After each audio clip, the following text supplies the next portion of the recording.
Maayong bungkag mga gaw for today's video kay manuroy ta kay atong kitaon og nabay priskong mangsi diri kay murag hinggo signal drum mananagat ganiha ba nga nay mangsi. Kining mangsi mga gaw usa po nis pinakalami kilawon bisag unsang putahe lami kini lami ni tinuwa lami ni sa pinaksyo nya lami spinirito lami sa escabitsi lami sa apritada lami sa minudo bisag unsa mga gaw adubuha na lami po kayo na. Mao ni nakanindot sa among lugar kay dapyo nas dagat nindot pagid ang view nya makapalit pa kag priskong isda. Kita agod na ninyong styro mga gaw na puno nas isda pertin daghanan nilag kuha. Basta kining isda basta presko pa may kini mudag hilaw og tuwa.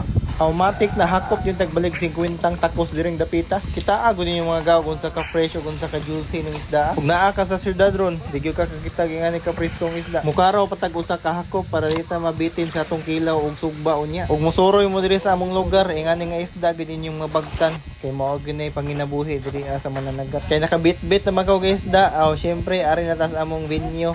Kay ari daw kuno may mag-picnic daplin sa dagat. Simple ra ni mong baon na nilagang baboy, na ilato, na salpo, na apoy tuyom. Bahala ko lechon kay kini among gida diri bisag simple lang ni. Di na ni kabaylog lechon.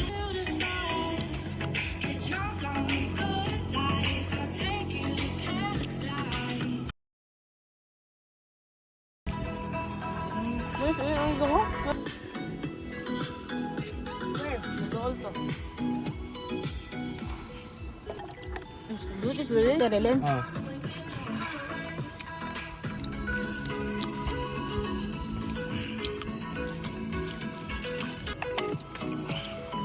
Guwapo kinto yung mga gaw. Palioghunan Falls.